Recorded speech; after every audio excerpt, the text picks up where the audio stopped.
Bismillahirrahmanirrahim. Today is our 19th lecture and the topic is derivative of trigonometric function.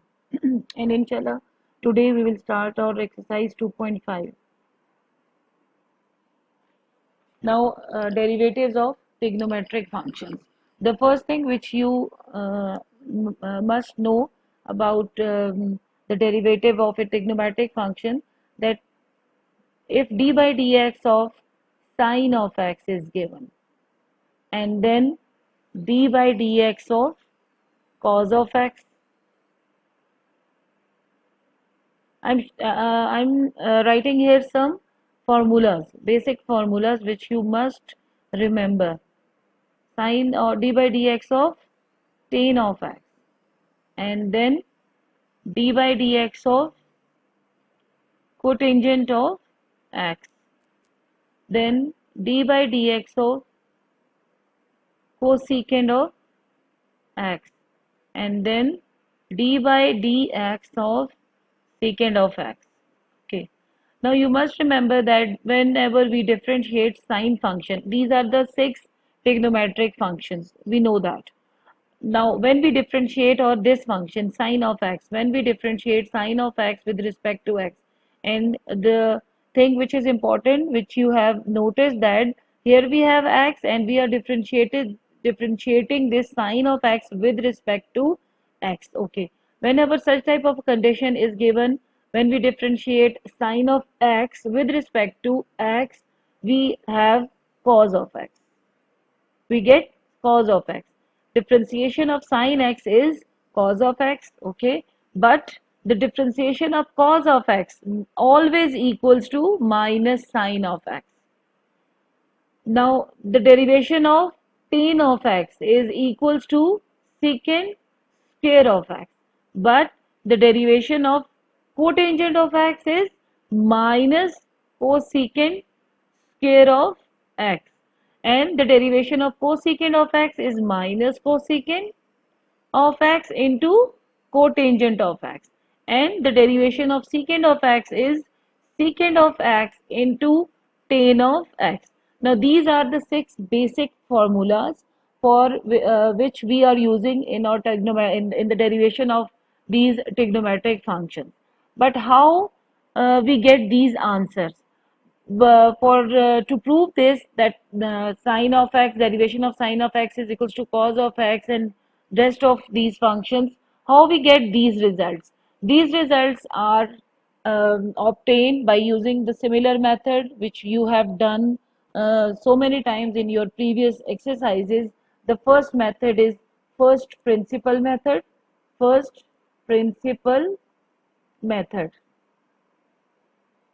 This is the basic method. Ab initio method, first principle method. So by using this method, we can derive all these formulas, right? Now, I will start the derivation of few trigonometric function.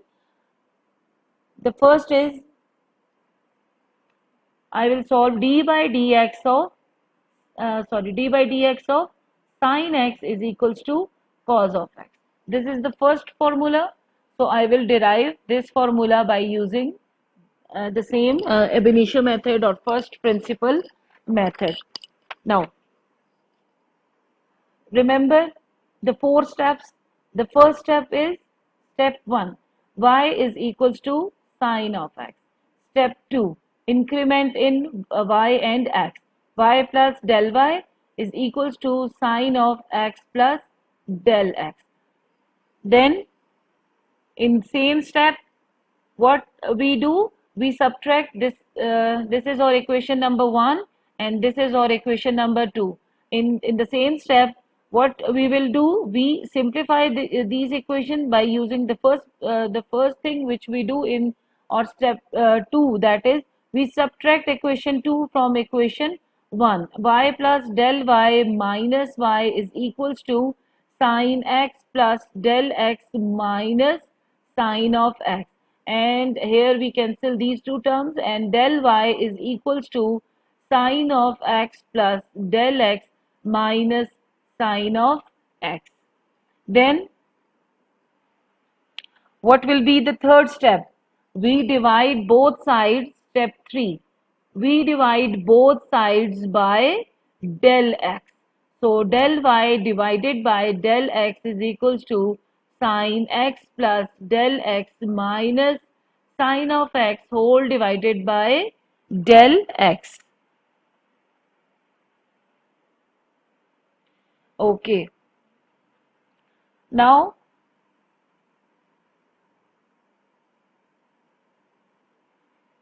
Now here you simplify the this formula sine x plus del x minus sine x. How we have the formula half angle formula, we can write it 2 cos x plus del x plus x divided by 2 into sine x plus del x minus x divided by 2. This is called, this is the formula which I will write here. If we have sine alpha minus sine beta, we can write it sine alpha plus beta by 2 into sine alpha minus beta by 2 with here, and 2 is here. 2 sine alpha minus sine beta is equals to 2 sine alpha plus beta by 2 into sine alpha minus beta by 2. Here we have x plus del x is our alpha and x is our beta, and simply we write this formula according to this basic formula and whole divided by del x. Now, if I write this 2 cos 2 cos, here we have 2x, we simplify it. Now 2x plus del x divided by 2 and sine, this x will be cancelled with this x. And we have del x divided by 2 and whole divided by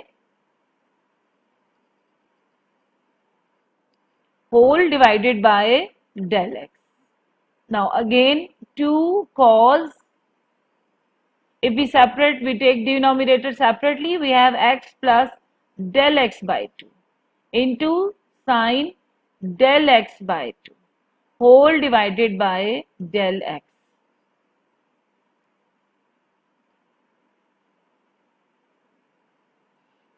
Okay.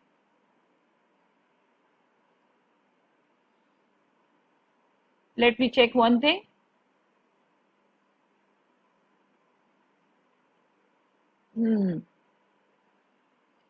In this formula, here we have cos, sine, here we have cos. I have written here cosine. 2 cos x alpha plus beta into sine alpha minus beta. Okay. Now 2 cos x plus del x by 2 into sine del x by 2 whole divided by del x. Now you can apply now you can apply step 4.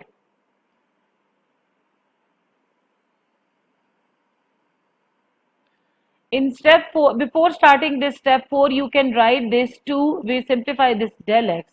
2, don't write here 2, we adjust this 2. We can write it cos x plus del x by 2 into sine del x by 2 divided by del x by 2. I have written this term I have written this term because we know that I have written this term intentionally because we know that whenever we have, I just wait, when I write this step 4, then I tell you that why I have written this term. Now step 4, what we do in step 4, we apply limit del x approaches to 0 on both sides. Now limit here, we know that here we have delta y by delta x. Now limit delta x approaches to 0, delta y by delta x is equals to limit delta x approaches to 0 cos x plus delta x by 2 into, and we know that according to the property of limit we can apply limit on both terms which are even multiplied with each other, or we add or subtract or divide. In all terms we can apply limit separately. So here we have sine delta x by 2 divided by delta x by 2. Now, I have told you I have written this term intentionally. Why? Because we know that the formula, the limit theorem, in which when limit x approaches to 0, sine x divided by x. When we have such type of statement, this result is always equals to 1. We have proved this theorem in our limits chapter. You can see whenever we have limit x approaches to 0, sine x by x, here we have x, x and x. So when the combination of such type of terms we have, the answer is always equals to 1. So you can see here what we have, delta x approaches to 0, and here we have delta x by 2 and delta x by 2. That's why we can write here what we can write. We can write whole this term is equals to 1.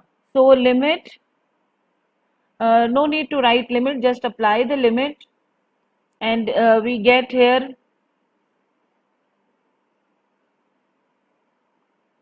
okay. Now when we apply the limit, we get, when we apply the cos of x, uh, cos of x plus 0 into 1.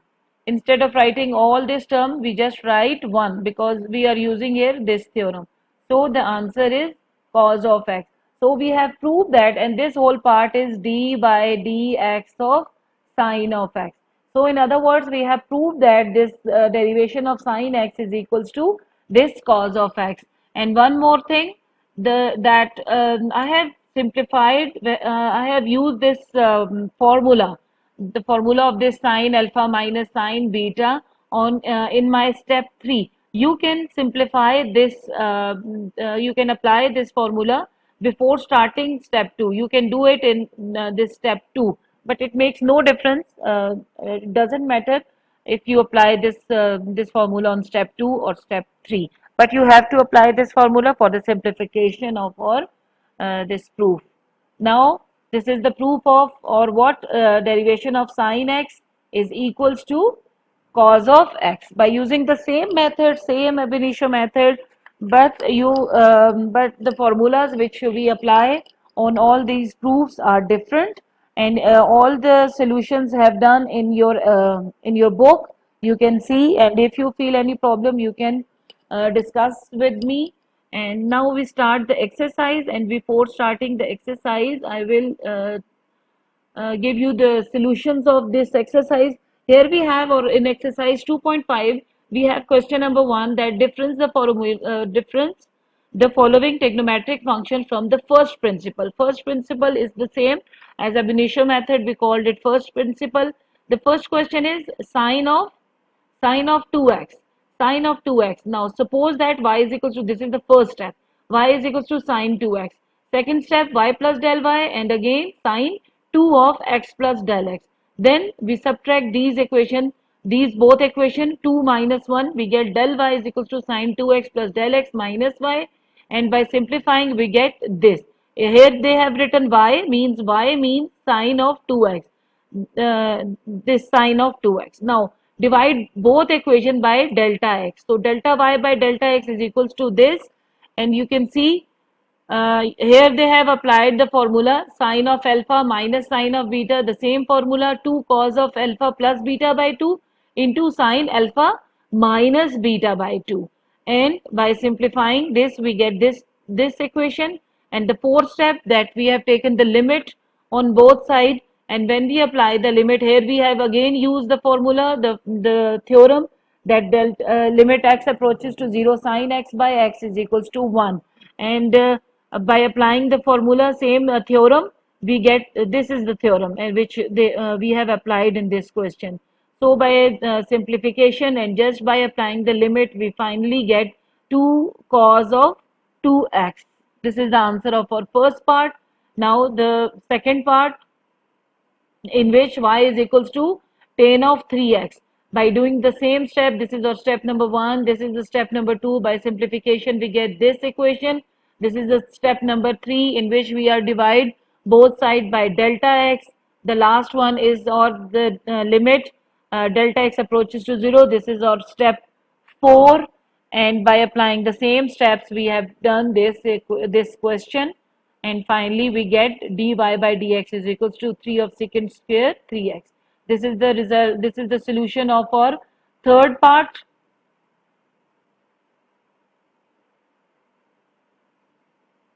You can see, and if you have any problem you can discuss it with me, otherwise I'm giving you the solutions of all the parts. Now this is the result, this is the solution of our fourth part. I am giving you the solution of all these parts because we have done the same method so many times in our previous exercises as well. So there is no need to repeat the same method. You know it very well, and even then, if you have any problem, you can discuss with me. In any step, if you have any problem, you can tell me.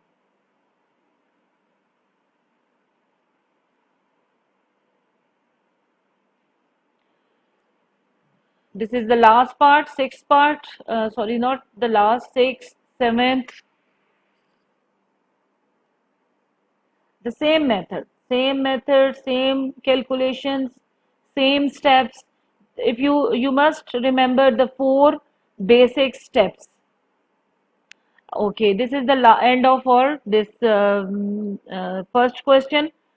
Now I will show you the some basic formulas which we are using in our second question. Okay, these are the formulas.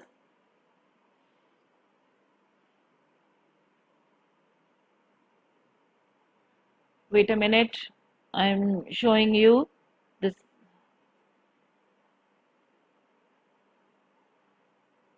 Hmm.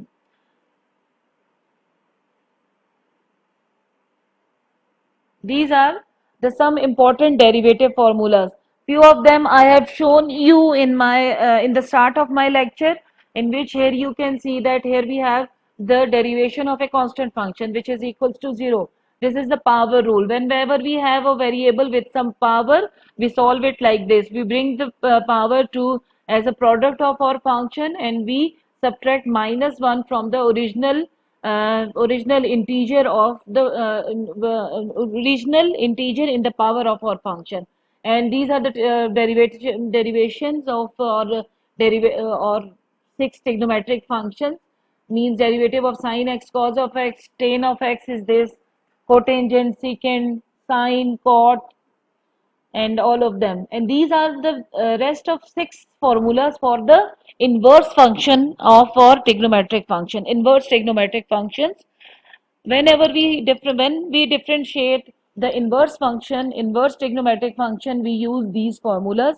You must remember, and you must keep in your mind all these 12 formulas, which are very important, and you must know the result of these functions.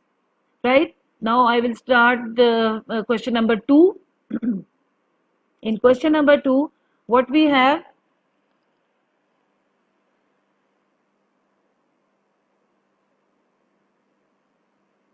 Now question number 2. In question number 2, we have differentiate. Wait a minute, I open it. Now question number 2, differentiate the following with respect to the variable involved. Now the first question is x is equals to question number 2. The first part is y is x square secant 4 of x. In this question, no need to apply the ab initio method or first principle method. In this method, we just use the formulas. Now, solution of this question, x square now means y is equals to, we have x square into secant 4 of x. Now differentiate with respect to x, and dy by dx is equals to d by dx of what? X square into secant of 4x.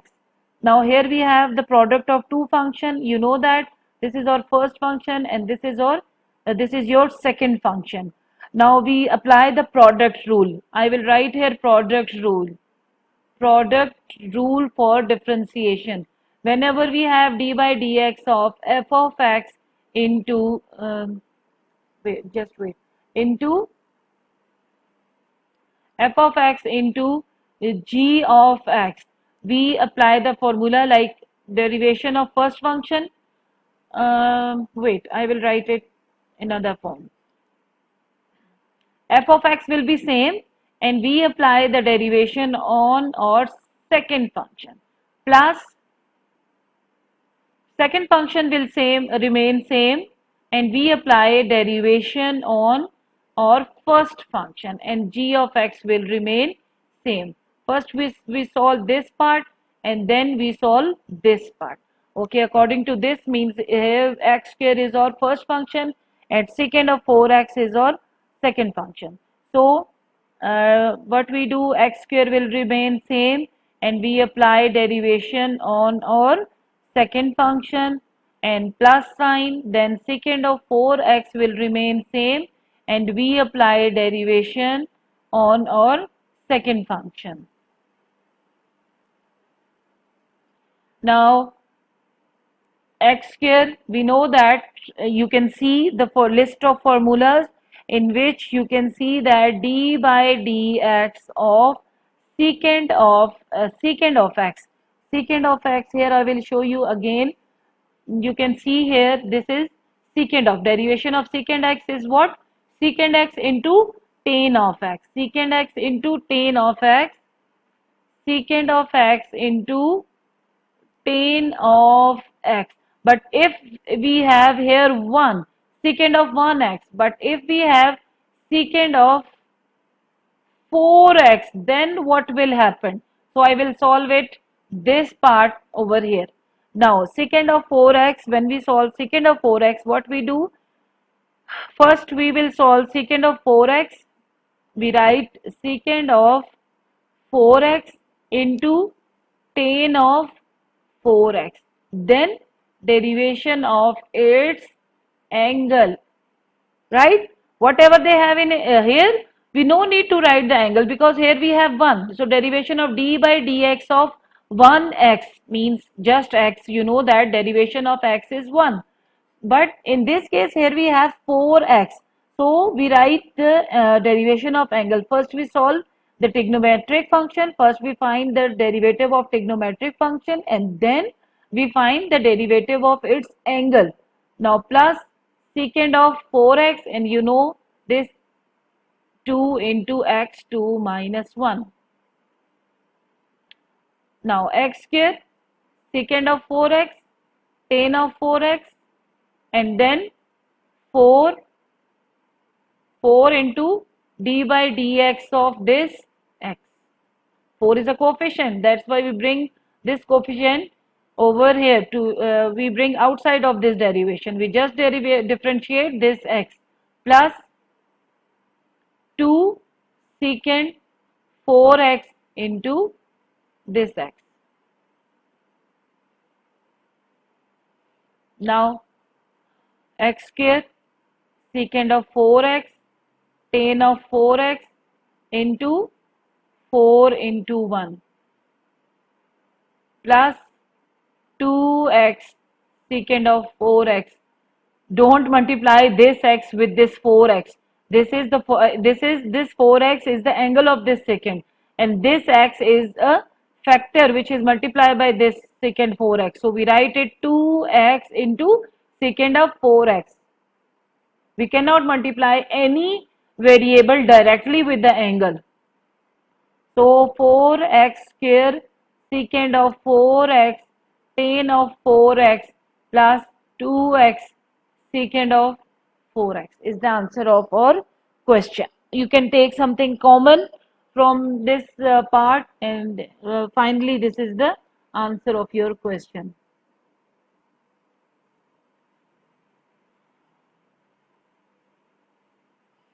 Now, I will solve the third part of question number 2. Third part,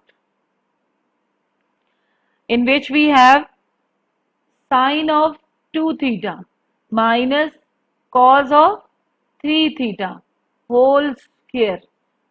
Solution, let's say y is equals to sine of 2 theta minus cos of 3 theta whole square.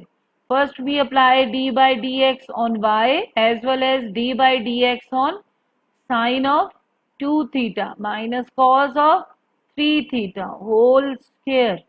Now, first, here you have two terms, but you can see here we have a power on whole power, means sine 2 theta minus cos 3 theta have this combined power, that is 2.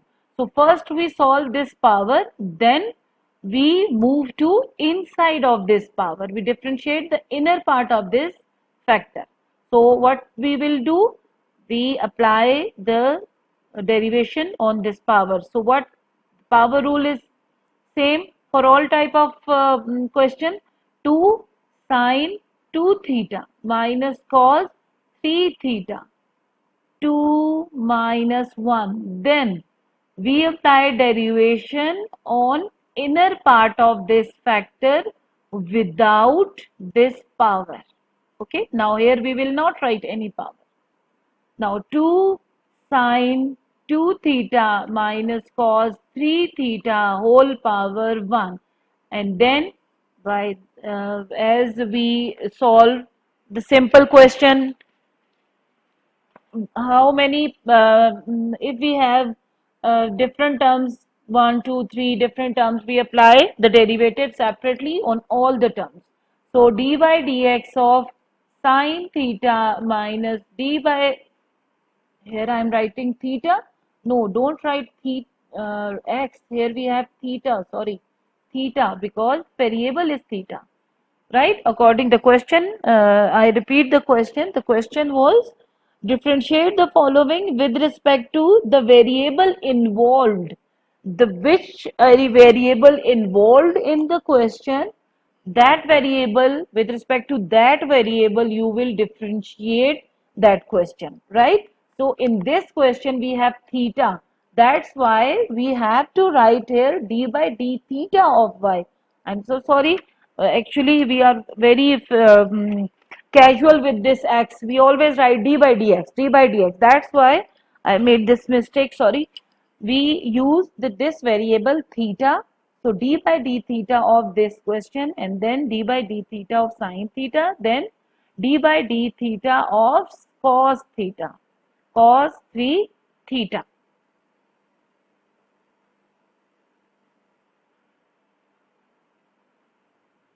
Okay. Now 2 sine 2 theta minus cos 3 theta, then sine theta, the derivation of sine theta by using the formulas. You can see the formula. Sine theta is cos theta and cos theta is minus sine theta. So by using the same formulas, sine theta is equals to cos theta and minus cos 3 theta. I have done so many mistakes in this question. Here we have 2 also. This 2. So when we write,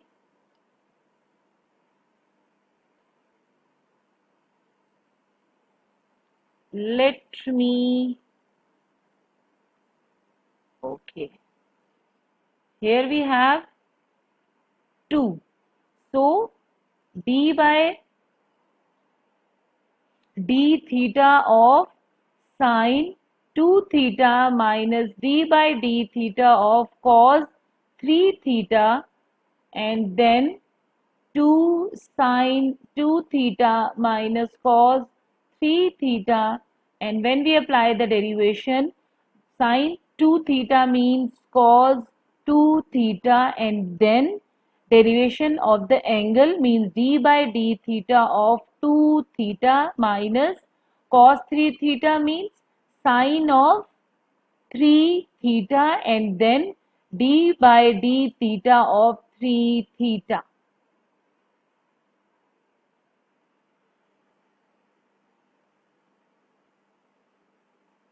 Now simplify this part. 2 sine 2 theta minus cos 3 theta into cos 2 theta into 2 plus sine 3 theta into 3. 2 sine 2 theta minus cos 3 theta into 2 of cos 2 theta plus 3 of cos 3 theta. So this is the solution of our this third part, and you can see that after simplification you can simplify it further if you want. Otherwise this is the result of your this part. Now I can show you the solutions of other parts also.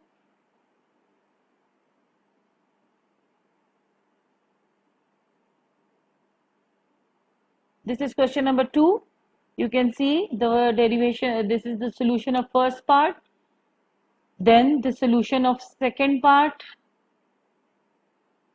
This is the solution of second part, and then this is the third part which I have solved for you, and this is the last part, y is equals to this.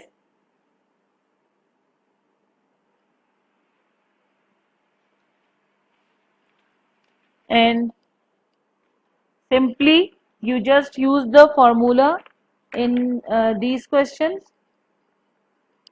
Now question number 3. Question number 3, you can see that find dy by dx if x of if y is equals to x cos of y and x is equals to y cos of y. This is a very simple question. Here we have two functions, x and cos of y, and you have to apply just the product rule, and this is a very simple question. Now question number 4. Find the derivative of x. Find the derivative of x as cos is equals to under root 1 plus x divided by 1 plus 2x. So this is also a very simple question. You can use the power instead of writing this under root. You can use 1 by 2, and simply the same thing. When first you will solve the cos of under root this. First you solve this trigonometric function, then you will apply look at here. Here they have written minus sign, and this is the same angle as given in the question. Then derivative of what? Derivative of this angle. And then when you apply the derivative or derivative on the angle, you just write instead of this under root 1 by 2, and then you apply 1 by 2 here, you bring 1 by 2 here, and minus 1, you will subtract minus 1 from the original power, and then you apply the derivation on the term which is without power. And you can see this is the quotient part, so you apply the quotient rule and simple calculation, and you can solve the rest of question. This is the simple derivation has been done. This is just the simplification. Okay, this is the question number 5. Differentiate sin x with respect to cot x. Sin x with respect to cotangent of x. Okay. Now in today's lecture, you just solve question number from question number 1 to question number 4. In my next lecture, inshallah, I will start from the question number 5, because in question number 5 they have used the chain rule, and this is the some another topic. So from the question which linked from link from today's lecture are question from question number 1 to question number 4, and in all these questions if you have any problem you can contact me. This is very important chapter, so please take it seriously. Thank you very much.